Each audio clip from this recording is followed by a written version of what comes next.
tardes, doctor. Buenas tardes. Preguntarle, la relación de México con organismos internacionales multinacionales como la CID, a partir de ciertas recomendaciones como esto de la prisión preventiva oficiosa, ¿cree usted que puedan tensarse por estas posiciones que de alguna manera parecen contradictorias entre lo que está recomendando la Comisión y lo que están asumiendo el Poder Legislativo en México en torno a ese tema en particular?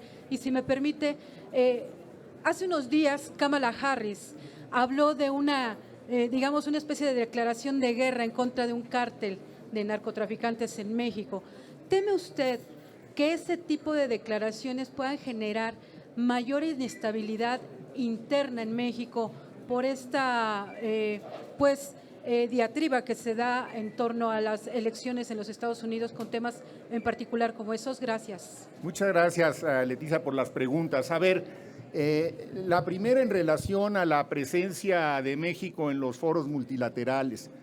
Está contemplado en el plan de trabajo que sometimos a la consideración de la Comisión de Relaciones Exteriores del Senado, que uno de los puntos que traemos es fortalecer la presencia de México en los foros multilaterales.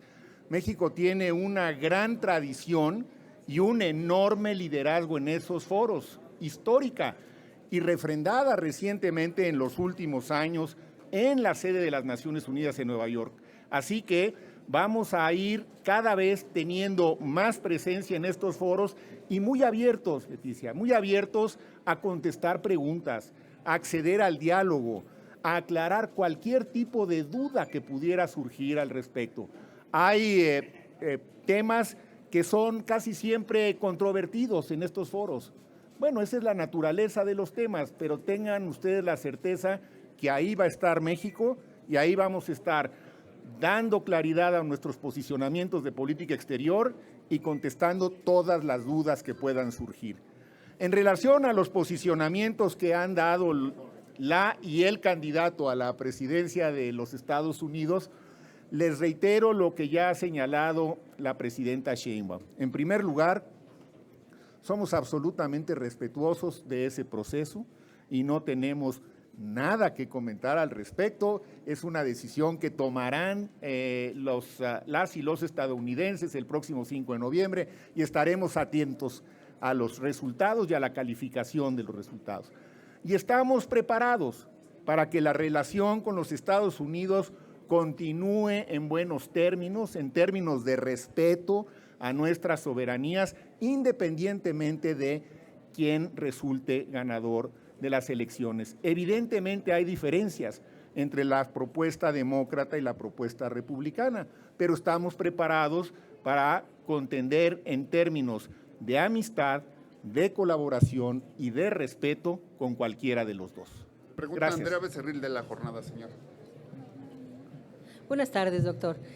Dos cosas. Una, quisiera saber qué se va a hacer, qué se tiene planeado para restablecer o restaurar las relaciones con Perú, con España y con Ecuador, donde hubo diferendos entre ambos países. Esa es la primera. Y la otra, las posibilidades de una mayor colaboración en materia de lucha contra el narcotráfico con Estados Unidos. Con mucho gusto, Andrea. A ver, en primer lugar, conviene resaltar que el único país con el que México ha roto relaciones diplomáticas es con Ecuador, porque ellos allanaron nuestra sede diplomática en Quito, violentando todos los principios del derecho internacional y la Carta de las Naciones Unidas. Con otros países podemos tener diferencias en algún momento, lo cual también es algo válido y natural, diría yo, pero no necesariamente se afectan ni las relaciones comerciales, ni culturales, ni turísticas, ni deportivas, ni de otra índole. De manera que las relaciones diplomáticas que juegan un papel fundamental para la convivencia internacional, no necesariamente cuando pasan por algún momento de dificultad, afectan el resto de las relaciones que se dan entre los pueblos y entre los mismos gobiernos y el sector privado de los países, sobre todo en el ámbito comercial, pero también el sector académico, en el ámbito científico o cultural. Sobre el tema del fentanilo, pues que es sin duda un tema que nos preocupa no solamente a los estadounidenses y a los mexicanos. Debo decirle, Andrea, que es una preocupación a nivel global. Es un tema que se está discutiendo hoy mismo en la sede de las Naciones Unidas en Viena, donde se encuentra la oficina correspondiente para lidiar con el tema de drogas y delito. De manera que en ese contexto, en el contexto global, pues tenemos que atender lo que viene a ser la prioridad en nuestra región. Y la idea es seguir colaborando de manera estrecha con los Estados Unidos y con nuestros vecinos también de la frontera sur, pero lo subrayo en un ámbito que tiene que ser, lo ha dicho muy claramente la presidenta Sheinbaum y hoy lo reitero, coordinación toda la que quieran, subordinación ninguna. Gracias, Andrea. ¿Qué tal, canciller? Primero, felicidades por su nombramiento como universitario, pues la verdad un orgullo que esté ahí. Gracias, David. Y bueno, quisiera preguntarle primero respecto a la relación con los Estados Unidos. ¿Cómo evitar precisamente este tipo de pues interacciones o de expresiones que ha habido por parte del embajador de Estados Unidos en materia de seguridad, por ejemplo, cuando ocurrió este incidente de Sinaloa, y en materia pues de la reforma al Poder Judicial, pues haciendo también alusiones en las cuales pues despertó, digamos, inquietudes en los mercados, y precisamente pues si habría la solicitud para pues evitar este tipo de expresiones cuando son decisiones soberanas de México, tal cual las ha hecho Estados Unidos. Y por otra parte quisiera preguntarle respecto a la situación en el sur del país. ¿Cómo seguirá la política que se había realizado precisamente respecto a esta visión que usted hablaba ayer de humanista hacia los connacionales?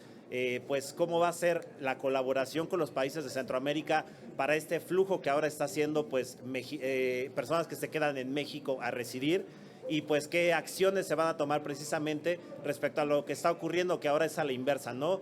Mexicanos que se están refugiando en países de Centroamérica precisamente por la violencia que se está suscitando en ese lado de la frontera. Muchas gracias, David. A ver, en cuanto a nuestra relación con los Estados Unidos y con su embajador en México, tenemos también la indicación muy clara de la presidenta Sheinbaum de establecer una dinámica que tiene que ser de trabajo. La agenda bilateral es muy amplia, es muy diversa, tiene muchísimos temas y subtemas, pero todo ello deberá darse bajo un principio fundamental, que es el respeto recíproco a nuestras soberanías. Yo estoy muy seguro de que haciendo estos planteamientos en un tono cordial, en un tono amistoso, pero con la suficiente firmeza que requieren, que además son instrumentos totalmente válidos en la diplomacia, vamos a lograr encauzar esa relación justo en esos términos, dando seguimiento al diálogo político de alto nivel que se inició la semana pasada con la llamada del presidente Biden a la presidenta Sheinbaum. Es decir, hay un diálogo político entre los dos presidentes, la presidenta y el presidente, independientemente de quién llegue eventualmente después de la elección en los Estados Unidos, y ese es el diálogo político de alto nivel. De ahí se derivan todas las demás acciones e interacciones, y la presidenta Sheinbaum le ha encargado a la Cancillería mexicana llevar esas relaciones en seguimiento a los acuerdos y a lo conversado en el diálogo político de alto nivel. Y de ahí se van desprendiendo diálogos que también son muy importantes sobre temas específicos. Obviamente la relación comercial ocupa un lugar preponderante, pero también otros temas como ya se han mencionado. Esa es, digamos, la ruta por la cual queremos transitar, y yo estoy muy convencido de que va a ser factible, porque hoy en día tenemos con los Estados Unidos una relación más íntima que nunca antes en la historia, desde el punto de vista comercial, desde luego, pero también con el cúmulo de interacciones cotidianas que se dan en esa frontera, que es por muchos aspectos una de las fronteras más complejas del mundo. Y esto se vincula a su otra pregunta en relación al sur y a la frontera sur. No podemos entender la frontera norte como algo que estuviera disociado de la frontera sur. Hoy en día lo que ocurre en la frontera sur de México repercute inmediatamente en la frontera norte. Por eso, otra prioridad de la presidenta Sheinbaum ha sido justamente enfocarnos en modernizar, fortalecer la frontera del sur con la participación, obviamente, de los gobiernos estatales colindantes, del gobierno de Guatemala y eventualmente también del de Belice. Y tratar de tener en particular en Chiapas, en la zona del Soconusco, en Tapachula, un polo de desarrollo que nos permita asimilar mejor los flujos migratorios, contender, atendiendo las causas con la violencia que se ha disparado en los últimos meses en esa región, y va a ser con programas sociales, con una frontera moderna y con un ordenamiento del flujo migratorio, como creo que vamos a poder ir contendiendo con ello, integrando la frontera sur con lo que hacemos en la frontera norte de una manera, digamos, armónica, coincidente. No es algo, los quiero decir con toda claridad, que se va a lograr resolver en el corto plazo, pero lo que sí vamos a hacer en el muy corto plazo es empezar las acciones para que esto pueda ir tomando el rumbo que requiere. ¿Una más? Canal Azteca. No, te Azteca. Sí, no, bueno. Sí, muchas gracias. Gracias, Genaro. Quisiera preguntarle sobre sus declaraciones en relación a que va a haber una situación tersa o suave en relación a la revisión del acuerdo comercial con Estados Unidos. Si hay algunos elementos más que nos pudieran indicar que será así, porque, se lo comento, pues ha habido posturas en relación a las diferentes embajadas de Canadá y Estados Unidos sobre la reforma al Poder Judicial, que no han estado muy de acuerdo. Pero entonces, ¿ya ustedes han establecido contacto o podrían establecer contacto de una vez con los equipos de Kamala Harris y con Donald Trump? Y también se lo comento porque pues Donald Trump todos sabemos quién es y a veces las posturas que toma al final de una negociación. Son muy duros para esas negociaciones. ¿Cómo enfrentarlos a ellos? Usted ya nos ha comentado que con prudencia, que con respeto, pero si hay algún elemento más que nos pueda decir que sí va a ser suave, tersa esta revisión del Tratado de Libre Comercio. Sí los hay, muchas gracias, Genaro. Sí los hay en relación a lo que en este momento nos compete a nosotros.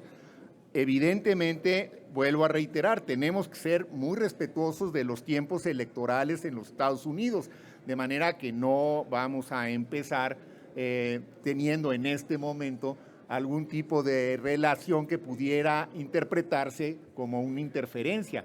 Pero al interior del país, por supuesto que hemos avanzado, configurando un grupo que ha estado trabajando, de hecho, desde la campaña de la presidenta Sheinbaum, y ahora en estos últimos días se ha profundizado el trabajo, en donde participa de manera muy activa no solo las distintas dependencias del gobierno federal, la Secretaría de Economía de manera señalada, pero no exclusiva, la Secretaría de Energía, la Secretaría de Desarrollo Agrario, etcétera, todas las que tienen algún tema que ver en la agenda del tratado comercial entre México, Estados Unidos y Canadá.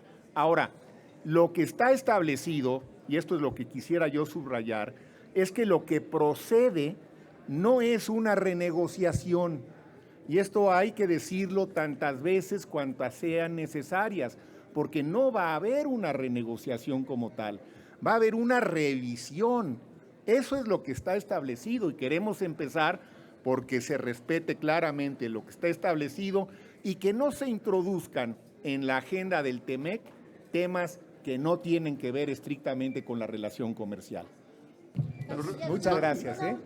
Una aclaración, señor. Solamente preguntarle en torno un poco a lo que le han cuestionado mis compañeros. ¿Hay preocupación, señor canciller, o no la hay? ¿Habrá algún trabajo diplomático, si es que hay preocupación, por estas expresiones que, independientemente de que vengan del embajador, en torno a su preocupación o a las preocupaciones que hay en Estados Unidos por la aplicación de la reforma judicial? ¿Habrá algún trabajo diplomático para diluir esas preocupaciones que, más allá que sean del gobierno que está ahora y que probablemente sea reelecto o entre otro gobierno, vienen de los inversionistas que hay en nuestro país de Estados Unidos? ¿Habrá algún trabajo diplomático? ¿Hay preocupación? ¿No la hay? Preocupación como tal, la verdad es que no hay, porque en primer lugar está muy claro que las decisiones sobre la conducción de nuestra política interna, pues las tomamos de conformidad con los canales legales establecidos, y lo que le toca al Poder Ejecutivo lo asume el Poder Ejecutivo, y lo que le toca al Legislativo lo asume el Legislativo. Pero desde luego estamos en la mejor disposición de aclarar todas las dudas que puedan surgir. Ya lo anunciaba esta mañana, creo que fue hoy mismo, en efecto, fue hoy mismo, la presidenta Sheinbaum. Habrá en las próximas 2 semanas una reunión importante con los presidentes y directores ejecutivos de un grupo de empresas muy importantes que tienen muchas inversiones y muchos intereses en México, la mayoría de ellas estadounidenses, y es parte del esfuerzo que se está haciendo para ir aclarando y disipando todas las dudas que puedan surgir.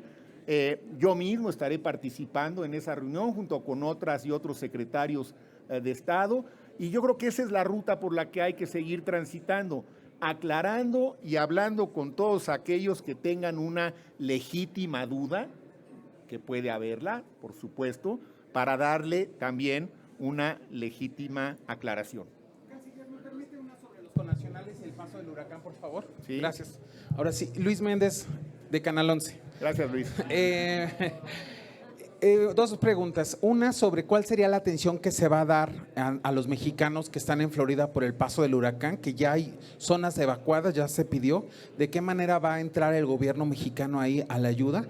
Y la segunda, ¿cuáles serían los ejes de trabajo que van a tener para los connacionales? Es decir, ya hay un nuevo nombramiento con el el ex cónsul de Nueva York que veo por acá de mexicanos, que está por allá, pero ¿cómo va a hacer esta coordinación, por favor? Sí. ¿Qué va a cambiar? A ver, sobre el huracán en Florida, desde hace 3 días empezaron nuestros consulados a mandar señales y a tener contacto con nuestros paisanos para alertarlos, para informarlos, para poner a su disposición los números de los consulados en Miami y en Orlando señaladamente, pero no exclusivamente.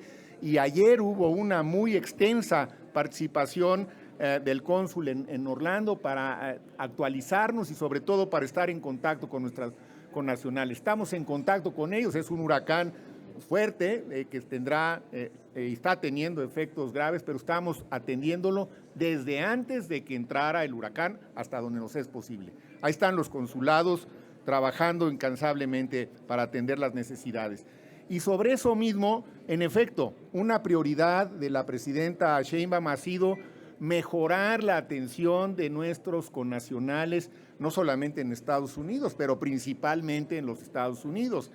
A ver, yo diría, primero hay que reconocer que se hace un gran esfuerzo consular en términos generales, aunque ciertamente hay buenas posibilidades de mejorar los servicios y ser más eficaces en la protección. El nuevo programa que coordinará en efecto quien fuera cónsul en Nueva York hasta hace unos días, Jorge Islas, tiene 2 grandes vertientes. Por un lado, una vertiente tecnológica. ¿Cómo vamos a mejorar los servicios en los consulados? Pues fundamentalmente logrando que la información que requieren nuestros paisanos, que son fundamentalmente documentos, hemos identificado 43 documentos que requieren, empezando por el acta de nacimiento. Si nosotros logramos, y lo vamos a lograr, digitalizar toda esa información, o sea, la salida está en la tecnología no necesariamente en la contratación de más personal, aunque algunos consulados pueden requerir en efecto más personal. Pero es la tecnología la que va a ser nuestra aliada para mejorar los servicios que requieren nuestros connacionales. Y luego un programa muy vigoroso de protección legal. La encrucijada no es fácil porque las leyes antiinmigrantes varían mucho de estado a estado. Entonces vamos a empezar por hacer un observatorio de leyes antiinmigrantes en cada uno de los estados de la Unión Americana para tener claridad sobre cuáles son esas leyes, qué implicaciones tienen y entonces generar a nivel consular las estrategias de protección. Y el otro elemento que me parece importante resaltar como parte de la estrategia que se pondrá en marcha en los próximos días es el vincular los servicios consulares que no lo están todavía a la red de servicios comunitarios. Es decir, en la mayoría de las comunidades en los Estados Unidos hay muchos servicios comunitarios, empezando por los distritos escolares, los sistemas de salud, las policías locales. El consulado tiene que ser una dependencia de servicio que, aparte de ofrecer servicios directamente, sea capaz de vincularse con la comunidad y lograr que los servicios comunitarios también lleguen y de manera efectiva y con la misma calidad a nuestros connacionales. Entonces, como pueden ver, hay claridad, hay estrategias. Les reitero, nada de esto va a funcionar en el corto plazo, no estaremos listos la semana que entra, pero la semana que entra vamos a empezar y dentro de no muy largo plazo, empezará a haber resultados. Le agradecemos su presencia, señor. Gracias a todos. Gracias. Muy amables. Y gracias nuevamente a las senadoras y a los senadores por haberme no solamente recibido el día de hoy, sino ratificado, y felicitarlos porque están también ellos cumpliendo ayer justamente 200 años. Así que muchas gracias a las senadoras y senadores que me han recibido el día de hoy. Con permiso. ¿Nos acompaña, canciller?